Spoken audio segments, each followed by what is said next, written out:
आज से कुछ अर्सा पीछे चले जाएँ, 6-7 साल पीछे चले जाएँ तो स्कूल भी नहीं था और इतने अच्छे मुआशी हालात भी नहीं थे, इतने बेहतरीन नहीं थे और ना मेरे पापा भी वहाँ पे पहले समोसे बेचते थे या दूसरी जॉब करते थे, यानी कि वो इतने ज़्यादा वसाइल नहीं थे, लेकिन फिर भी मेरी उन्होंने अच्छी तरबियत की। ना उस वक्त हमारे पास मोबाइल होता था टच, ना फिर ये यूट्यूब वगैरह हमारे पास अपॉर्चुनिटी थी उसकी, लेकिन फिर भी मेरी अच्छी तरबियत की गई।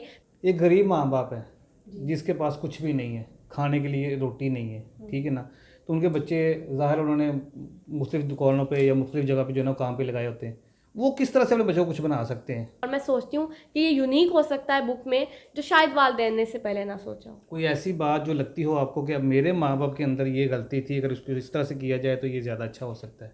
आप क्या समझते हैं कि आपके अंदर क्या ख़ास बात है कि लोग आपको सुने या आपको सुनते हैं या आपसे जो है ना इम्प्रेस होते हैं कि यार ये लड़की बड़ी अच्छी बात करी, इसकी बात माननी चाहिए। किस तरह से बेहतर किया जा सकता है, बच्चों की किस तरह से तरबियत अच्छी कर सकते हैं। स्कूलों के बाहर अक्सर लिखा होता है तलीम व तरबियत, इन दोनों चीज़ों में फ़र्क क्या है। तो वो कुछ रिज़ल्ट्स में जब मेरा अच्छा रिज़ल्ट भी आया, मुझे ट्रॉफ़ी भी मिली, तो सब वालिदैन को बहुत गुस्सा आ गया था, सब मेरे पापा से लड़ने भी आ गए थे कि ये क्या बात है, अपनी बेटी को ट्रॉफ़ियाँ देते हो, हमारे बच्चों को नहीं देते। अस्सलाम वालेकुम नाज़रीन, मैं हूं आपका मेज़बान अहमद गौहर। नाज़रीन, आज हम आपकी मुलाकात ईमान फ़ातिमा से करवाएंगे, जो कि पाकिस्तान की सबसे छोटी उम्र की मोटिवेशनल स्पीकर भी हैं और एक स्कूल में मैनेजिंग डायरेक्टर भी हैं। इसके अलावा एक आजकल एक किताब भी लिख रही हैं। तो आइए इनसे बात करते हैं, इनसे जानते हैं कि किताब लिखने का आइडिया और टैलेंट कहाँ कैसे आया और स्कूल की मैनेजमेंट में क्या किरदार अदा करती हैं। अस्सलाम वालेकुम। वालेकुम अस्सलाम। छोटी सी हो अभी आप, ठीक है, आपकी उम्र में तो लड़कियां अभी गुड़िया से खेल रही होती हैं, इतनी समझ नहीं होती। हाँ जी। तो मोटिवेशनल स्पीकर बनना, लोगों को गाइड करना, मोटिवेट करना, मतलब कैसे ये आपके अंदर ये टैलेंट पैदा हुआ और किसको देख के इंस्पायर हुई हैं आप। बिस्मिल्लाहिर्रहमानिर्रहीम। देखिए, जैसा कि आपने कहा कि मोटिवेशनल स्पीकर हूँ मैं, नहीं, मैं अपने आप को जो ज़्यादा देखती हूँ ना, मैं अपने आप को देखती हूँ कि मैं इंस्पिरेशनल स्पीकर हूँ। अच्छा। क्योंकि जैसा कि मेरे पापा का स्कूल है अल्लाह के फ़ज़ल से, और वहाँ पे पेरेंट्स आते हैं तो वो मेरी वीडियोस को भी देखते हैं, वो अपने बच्चों को भी दिखाते हैं, तो वो कहते हैं कि हमारे बच्चे बड़े इम्प्रेस होते हैं, बड़े इंस्पायर होते हैं। और दूसरी बात यह है कि मैं पहले से ही स्कूल वगैरह में स्पीचेस करती थी, तो इंस्पिरेशन मुझे मेरे पापा से बहुत ज़्यादा मिली है, क्योंकि वो भी बुक्स के राइटर हैं और वो मुझे बहुत ज़्यादा मोटिवेट करते हैं, जिसकी वजह से मेरा ज़्यादा हौसला बढ़ता है। यानी कि आपके पापा ने ही पहचाना है आपके अंदर ये टैलेंट है। जी। सही हो गया। अच्छा, आप यूट्यूब चैनल भी चला रही हैं रानी ईमान फ़ातिमा के नाम से, तो चैनल का आइडिया फिर कैसे कैसे आया आपके पास। ये मेरे पापा ने ही मुझे आइडिया दिया था, मम्मा ने भी दिया था, मम्मा ने पापा को दिया, फिर पापा ने मुझे दिया, मतलब कि मशवरे से ये हुआ था कि आप यूट्यूब चैनल बनाओ, जिसकी वजह से आपकी आवाज़ पूरी दुनिया तक पहुंच सकती है। सही। अच्छा, अब बच्चों को भी मोटिवेट कर रही होती हैं, माँ बाप को भी करती हैं, ठीक है, तो ये कुछ सिखाता है आपको या गॉड गिफ्टेड है सारा कुछ ही। नहीं, देखिए, अल्लाह ताला ने ना इंसान के अंदर टैलेंट रख दिया है, वो इंसान को खुद ढूंढना पड़ता है। गॉड गिफ्टेड सब कुछ आपके पास गॉड गिफ्टेड होता है, लेकिन अलग बात होती है कि आप उसे पहचान लें। तो ये जो है, ये कुछ मेरे मम्मा पापा भी मुझे गाइड करते हैं, सिखाते हैं, कुछ बुक्स भी अल्हम्दुलिल्लाह मैं पढ़ती हूँ। जब आप नॉलेज गेन करते हैं तभी, ये नहीं कि अल्लाह ताला आपके खुद ही दिमाग में घोल के डाल देगा, आपके दिमाग में तो है, लेकिन उसे बाहर निकालना, उस अपने टैलेंट को समझना, ये ज़रूरी होता है। और मेरा ख्याल है कि मेरे मम्मा पापा ने जब मेरे टैलेंट को पहचाना तो अब मैं कर सकती हूँ। हमारे सुनने में ये भी आया कि आप अपने स्कूल में नहीं पढ़ती हैं, किसी और स्कूल में जाती हैं, इसकी क्या वजह है। क्या आपके स्कूल में टीचर इस काबिल नहीं कि जो आपको पढ़ा सकें। ऐसी कोई बात नहीं है, बल्कि मैं पहले अपने स्कूल में ही पढ़ती थी, अपने पापा के स्कूल में।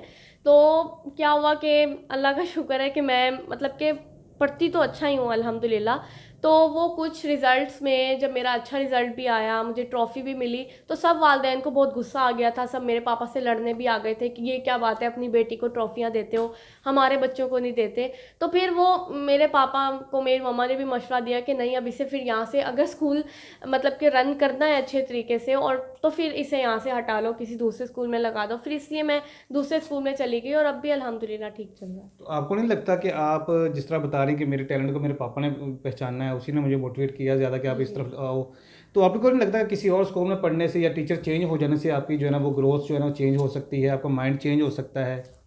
देखिए, अहम चीज़ क्या होती है कि आपके स्कूल देखें, स्कूल सारे ही मेरे ख्याल में एक जैसे ही होते हैं। सबकी पढ़ाई क्या है, ABC है, अलिफ बे है, 1 2 है। लेकिन जब बच्चा पढ़ने वाला होता है ना, और सबसे ज़्यादा सपोर्ट बच्चे के वालिदैन की तरफ से होती है, और जब सपोर्ट वालिदैन की तरफ से होती है, वालिदैन उसे सिखाते हैं, तो स्कूल से कोई फ़र्क नहीं पड़ता। बल्कि बच्चा अच्छा होगा, अगर वालिदैन की सपोर्ट अच्छी होगी तो बच्चा बहुत कुछ कर सकता है। देखें जी, जितने भी लोगों ने स्कूल बच्चे पढ़ा रहे हैं अपने, हर माँ बाप अपने बच्चों को सपोर्ट करता है, जी जी। और सभी की कोशिश यही होती है कि जो है ना मेरा बच्चा ज़्यादा पढ़े। तो ये क्यों कहा जाता है कि फ़लाँ स्कूल बहुत अच्छा है, फ़लाँ स्कूल बहुत अच्छा है, फ़लाँ स्कूल बहुत अच्छा है? वो सिर्फ लोगों का माइंडसेट होता है। हाँ, ये भी है कि क्वालिफिकेशन स्कूल्स में टीचर्स की अच्छी हो या पढ़ाने का अंदाज अच्छा हो, लेकिन मैं ये कहती हूँ कि स्टार्ट तो एक ही है ना, ABC है, अलिफ बे और 1 2 है।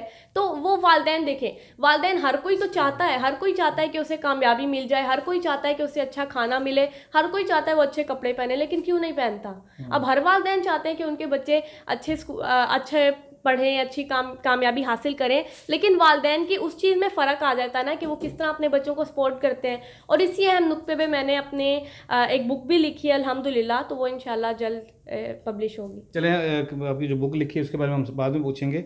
मुझे अब ये बताएं कि स्कूलों के बाहर अक्सर लिखा होता है तलीम व तरबियत, इन दोनों चीज़ों में फ़र्क क्या है? अच्छा देखें, तालीम वो होती है जो आपको जैसा कि पढ़ाया जाता है, आपको सिखाया जाता है, लेकिन तरबियत जो है ना, आपका बोलचाल का अंदाज़, जैसे कि टीचर जो है वो बच्चों के साथ जिस तरीके से बोलती हैं, जिस तरीके से उनसे बातचीत करती हैं। या एक तरबियत ये भी होती है, जैसे कि हमारे स्कूल में जो है वो कुछ लेक्चर के आखिरी 10 या 5 मिनट्स में कोई कहानी बच्चों को सुनाई जाती है, कोई चीज़ अच्छी बताई जाती है। वो, अखलाकियात। हाँ जी, इखलाकियात, वो आपकी तरबियत में शामिल तो हो। आजकल जितने भी हम स्कूल देख रहे हैं या बच्चों को देखते हैं हम बाहर, उनमें तरबियत नहीं है, तलीम तो है, तरबियत नहीं है। इससे बड़े हम थोड़ा सा ऊपर चले जाएं एज में, वो 40 50 के, हम ये कहते हैं आम रूटीन में कि पढ़े लिखे जाहिल हैं। तो क्या ख्याल है, उनकी तरबियत सही नहीं हुई या क्या मामला हुआ है? बिल्कुल ऐसा ही है। जब उनकी तरबियत देखें, वालिदैन जब स्टार्टिंग से उसकी तरबियत करते हैं ना, देखें 5 से 10 साल बच्चे की ज़िंदगी के ये बहुत इंपॉर्टेंट होते हैं शुरू के। तो जब इन 10 सालों में, इन 5 सालों में अगर बच्चे की अच्छी तरबियत ना की जाए तो आपका बच्चा आपके हाथ से निकल जाता है। लेकिन फिर भी अगर आप कोशिश करें तो कर तो सकते हैं। लेकिन ये जो शुरू की चीज़ें होती हैं ना, और जिन्हें हम कहते हैं कि पढ़े लिखे जाहिल हैं, शायद यही उनके शुरू के साल जो है वो ज़ाया कर दिए जाते हैं। ऐसे इसका ज़्यादा कसूरवार कौन है, असातिज़ा हैं या वालिदैन हैं? मेरा ख्याल है वालिदैन भी हैं, और असातिज़ा भी अगर अच्छे नहीं तो मिला जुला रोल हो सकता है। लेकिन अगर असातिज़ा अच्छे और वालिदैन के घर का माहौल अच्छा नहीं है तो फिर वालिदैन का ज़्यादा रोल है। किस तरह से बेहतर किया जा सकता है, बच्चों की किस तरह से तरबियत अच्छी कर सकते हैं? देखिए, सबसे पहली दरस बच्चे की माँ की गोद होती है। और अगर देखें सबसे मेन ये चीज़ होती है कि माँ की अच्छी तरबियत की गई हो, और अगर उनके घर वालों ने उनकी अच्छी तरबियत की है, और ख़ासतौर पे जब माँ आगे चल के डिलीवर करती है बच्चे के अंदर, और जब माँ के अंदर वो अच्छी क्वालिटीज़ हैं ना कि जो बच्चे के अंदर डाली जाएंगी, उनके अंदर पैदा होंगी, तो बच्चे बहुत कुछ अपनी लाइफ में कर सकते हैं। और ये ज़्यादातर क्या होता है, माँ के ऊपर भी होता है, लेकिन असातिज़ा का भी इसमें रोल होता है। देखिए, असातिज़ा के पास तो बच्चे कम ही देर रहते हैं, ज़्यादा देर बच्चे घर में रहते हैं, और वालिदैन तरबियत किस तरह से उनकी ख़राब होती है बच्चों की कि उन्हें टाइम नहीं देते। और टाइम किस तरह से नहीं देते, वो कहते हैं कि हम अपने कामों में मसरूफ़ हैं, हम अपने काम करें, हम जॉब करें, या वालदा कहती हैं कि घर के काम करूं या बच्चों को देखूं। तो ये चीज़ होती है। लेकिन वो अपनी तरफ से ये भी कह रहे होते हैं कि कमा रहे हैं तो बच्चों के लिए कमा रहे हैं। तो तरबियत इस तरह से अच्छी की जा सकती है, पहले उन्हें वक्त दिया जाए, और दूसरा जो आप उनके अंदर अच्छी चीज़ें, अच्छी आदत पैदा करना चाहते हैं वो आपके अंदर भी होनी चाहिए। वरना बच्चे जो है वो कहेंगे हमारे पापा हमारी मामा भी ये काम नहीं करती, तो हम कैसे करें। कि बच्चे वही करते हैं जो अपने माँ बाप को करता देखते हैं, वो अमल से ज़्यादा सीखते हैं, और वो इतना उस चीज़ पे गौर नहीं देते जो आप उन्हें सिखाते हैं, बल्कि वो आपके अमल से सीखते हैं। नाज़िन ने बड़ी अच्छी बात की, ईमान फातिमा ने, कि जो मेन किरदार, जो मेन रोल होता है ना, वो माँ बाप का होता है। और जो बच्चे आपको माँ बाप को करता देखते हैं ना, उनको कॉपी करने की कोशिश करते हैं। तो ये बहुत बड़ा रोल है, जिस तरह से माँ बाप अपने, देखें अगर बच्चों को ठीक करना है या बच्चों की अच्छी तरबियत करनी है तो आपको अपने आप को चेंज करना पड़ेगा, आपको अपने आप के अंदर जो है ना वो अपनी आदत को बेहतर करना पड़ेगा। आप क्या समझते हैं कि आपके अंदर क्या ख़ास बात है कि लोग आपको सुने या आपको सुनते हैं या आपसे जो है ना इम्प्रेस होते हैं कि यार ये लड़की बड़ी अच्छी बात करी, इसकी बात माननी चाहिए? नहीं, देखिए, हर इंसान की ना एक अपनी खासियत होती है, और एक इंसान दूसरे इंसान की तरह नहीं हो सकता। नहीं, ये मैं समझता हूँ, मैं कहता हूँ कि मुझसे अच्छा एंकर ही कोई नहीं है, लोग सारे मुझे सुने, ठीक है ना, लेकिन क्वालिटी बतानी पड़ेगी कि ये क्वालिटी है मेरे अंदर, ये मेरे अंदर डिफरेंट है जो दूसरों में नहीं है। देखिए, हर इंसान ऑब्ज़र्व करता है, लेकिन मुझे लगता है कि अल्लाह का शुक्र है, मैं जो ऑब्ज़र्व करती हूँ, और ख़ास तौर पे ये जो मैं कम उम्री में ऑब्ज़र्व करती हूँ ना, ये एक आगे चल के उस उम्र में ऑब्ज़र्व नहीं किया जा सकता। और जो कम उम्री में बंदा ऑब्ज़र्व करता है और जब उसे एक तहरीर की शक्ल में लिखता है, जैसे कि जो मैंने अपनी बुक में लिखा, वो ऑब्ज़र्व करके लिखा, तो मेरा ख़्याल है जो आपकी ऑब्ज़र्वेशन होती है, जब एक ऑब्ज़र्वेशन एक शख़्स आपके साथ शेयर करता है ना, तो आपको उसकी बात सुननी चाहिए। मैनेज किस तरह से करनी है? पढ़ाई भी करनी है, वो दूसरी बुक्स भी पढ़नी है, ठीक है, स्कूल को भी मैनेज करना है, तो किस तरह से मैनेज करती हैं? देखिए, मैंने सबसे पहले ना अपना एक टाइम टेबल बनाया हुआ है, वो मम्मा पापा की मदद से, कि किस टाइम उठना है, किस टाइम फिर नमाज़ पढ़नी है, किस टाइम स्कूल जाना है, किस टाइम सारे काम को मैनेज करना है। तो जब आपका एक टाइम टेबल होगा ना, तो कभी भी आपका टाइम नहीं वेस्ट होगा, बल्कि आपको पता होगा कि इस टाइम को ये काम करना है। तो मैं भी टाइम टेबल के ही ज़रिए मैनेज करती हूँ। मैंने भी टाइम बनाया है, कब भाई के साथ खेलना है, कब खाना खाना है, कब उठना है, कब सोना है, कब स्कूल का काम करना है, कब वीडियोज़ की एडिटिंग करनी है, कब तैयारी करनी है, तो ये सारे काम, और कब बुक भी जब मैं लिखती थी तो वो उसका क्या टाइम है, वो कब लिखनी है, तो ये सारे काम है। जब टाइम टेबल पे एक तहरीर हुआ होगा, लिखा होगा, और आप उसे बार बार देखेंगे, तो आपका खुद ही टाइम वेस्ट नहीं होगा। अच्छा, अभी आपने वीडियो एडिटिंग की बात की है, तो चैनल के ऊपर आप आ जाते हैं। रिकॉर्डिंग कौन करता है आपकी? कंटेंट कौन देता है आपको? एडिटिंग कौन करता है? ये सारे मामले कौन देखता है? रिकॉर्डिंग तो मेरे पापा ही करते हैं, हम्म। और कभी ना भी हो तो मैं भी फिर कैमरा लगा के बैठ ही जाती हूँ। अकेली? हाँ जी। सही। या मेरी मम्मा भी उसमें हेल्प कर देती हैं, और साथ ही एडिटिंग तो अल्हम्दुलिल्लाह मैं खुद ही करती हूँ। जब मुझे नहीं आती थी पहले, मेरे पापा करते थे, जब नया नया चैनल बनाया था। यानी कि आपके कैमरामैन आपके पापा भी हैं, मम्मी भी हैं? हाँ, पापा, लेकिन पापा ज़्यादातर करते अच्छा, हैं। अब मुझे बताएं कि अक्सर जो है ना बच्चे, वो जब माँ बाप सामने होते हैं ना, थोड़ा सा नर्वस भी होते हैं बात करते हुए। जब कभी होता है कैमरामैन सामने, पापा जी खड़े हैं, कोई गलत बात करी, वो डांटेंगे या वहाँ से कुछ? नहीं, मुझे ना शुरू शुरू में थोड़ा बहुत होता था, लेकिन अब बिल्कुल नहीं होता, क्योंकि मेरी यही कोशिश होती है कि ऐसी बात मैं क्यों करूं। और वैसे भी जो आपके अंदर जो टैलेंट है, या आपके अंदर जो कॉन्फिडेंस है, और अगर आप सही बात कर रहे हैं, तो आपको नर्वस होने की ज़रूरत नहीं है। सही। अच्छा, मुझे लास्ट में ये बताइएगा कि ज़्यादा इंटरेस्ट किस में है? पॉलिटिक्स में इंटरेस्ट है, सोशल इशू में है, किस चीज़ में ज़्यादा इंटरेस्ट है आपका? मुझे पॉलिटिक्स में तो इंटरेस्ट नहीं है, पर इतना ज़रूर पता है कौन मुल्क का वज़ीर आज़म है या क्या, ये सब चीज़ें। और बाकी बुक्स भी पढ़ लेती हूँ, उसमें भी इंटरेस्ट है। एडिटिंग वगैरह, कंप्यूटर, बाकी हॉबीज़, खेलना, ये सारी चीज़ें इंटरेस्ट ही है। और कुकिंग भी मैं करती हूँ, उसमें भी मुझे इंटरेस्ट कोई है। ऐसा स्पीकर जो जिसको आपको देख के बहुत बहुत इंस्पायर होती है कि यार ये मेरा बंदा फेवरेट है? मेरे पापा ही मेरे सबसे फेवरेट मोटिवेशनल स्पीकर हैं, कासिम क्योंकि निशान वो, को। उन्हें मैं लाइव देखती हूँ ना अपने सामने, और वो जब मुझे लाइव मोटिवेट करते हैं ना, तो मेरा ख्याल है उससे अच्छा मुझे कोई मोटिवेट नहीं कर सकता। वैसे स्पीकर इसको सुनती, जैसे कासिम अली शाह साहब हैं, अर्श सिद्दीकी साहब हैं? जी, मैं बिल्कुल सुनती हूँ, और उनसे भी मैं बहुत कुछ सीखती हूँ। प्रोफ़ेसर जावेद इकबाल सर हो गए, कासिम अली शाह साहब हो गए, हिमेश मदान सर हो गए, सर संदीप महेश्वरी हो गए, विवेक बिंद्रा सर हो गए, उन सबको मैं सुनती हूँ, और उनकी भी बातें मुझे अच्छी लगती हैं, सीखने को भी मिलता है। कभी किसी स्पीकर से मुलाकात हुई? जी, अल्हम्दुलिल्लाह मैं सर कासिम अली शाह साहब से मिल चुकी हूँ, और दूसरे लॉयर्स वगैरह से भी मिल चुकी हूँ, वो मेरे पापा के भी जानने वाले हैं। तो इस तरह से मुलाकात तो होती रहती है अल्हम्दुलिल्लाह। कभी कोई उनसे सवाल किया हो ऐसा जो आपको लगा हो कि यार ये मैंने इनसे पूछना, ये बात ये बंदा सही नहीं करता?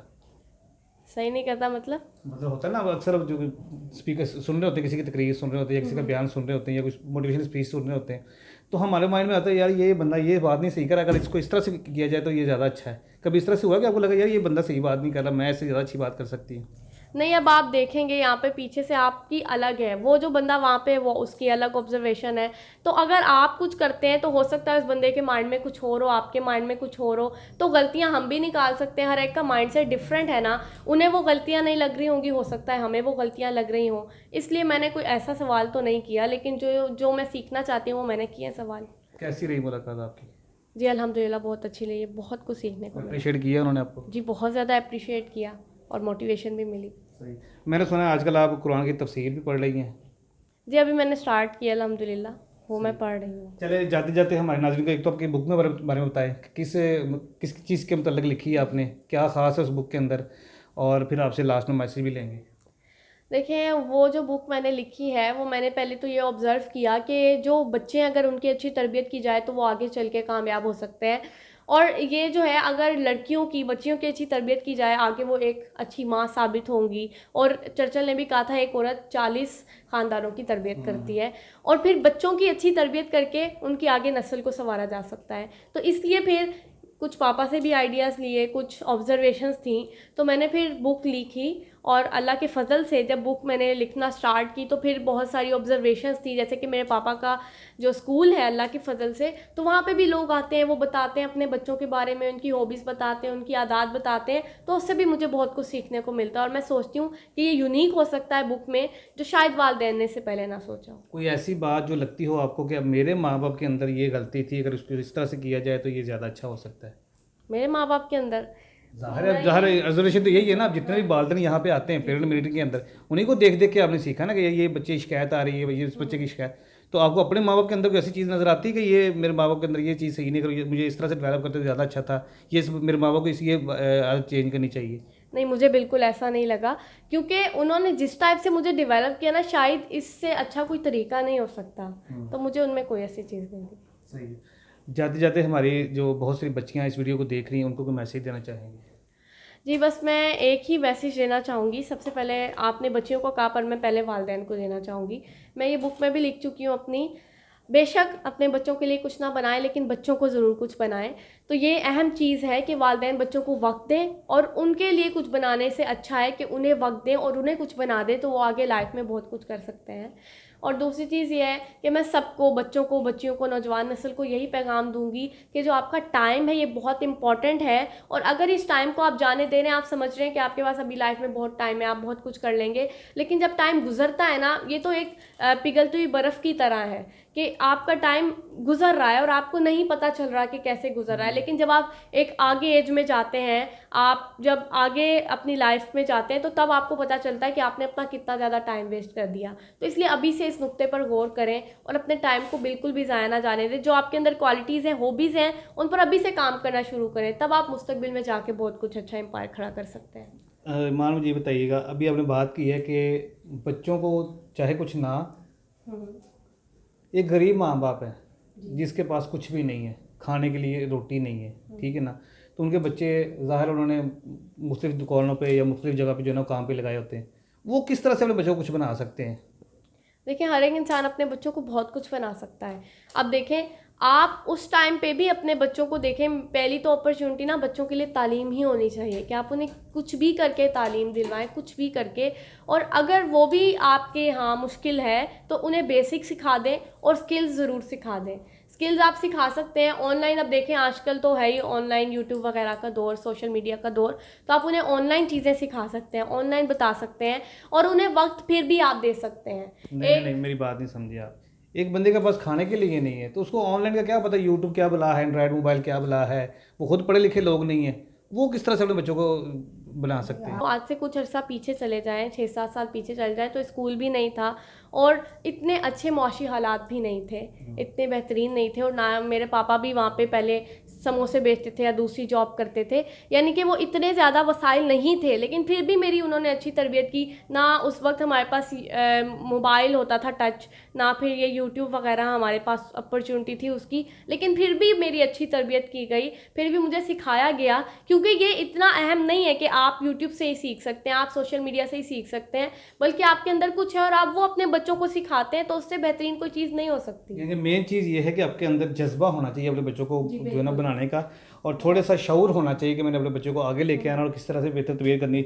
जी नाज़रीन, अभी आपने ईमान फातिमा की बातें सुनी हैं। यकीन करें कि इस उम्र के अंदर इस तरह की बातें करना एक नामुमकिन सी बात है, और जिस तरह से ये ऑब्जर्वेशन कर रही हैं, जिस तरह से ये लोगों को मोटिवेट कर रही हैं, समझा रही हैं, और जैसे वो बता रही हैं कि मैंने एक बुक भी लिखी है जिसके अंदर मैंने वालिदैन को बताया है कि वो बच्चों की किस तरह से अच्छी तरबियत कर सकते हैं, तो यकीनन ये जो है ना वो बहुत बड़ी बात है। और उम्मीद है कि जो इन्होंने एक किताब लिखी है वो हम सब के लिए जो है ना वो एक हेल्पफुल साबित होगी और हम अपने बच्चों की अच्छी तरबियत कर सकेंगे। तो इसी के साथ अपने मेज़बान अहमद गौहर को इजाज़त दीजिए। अपना बहुत सा ख्याल रखिएगा। अल्लाह हाफिज़।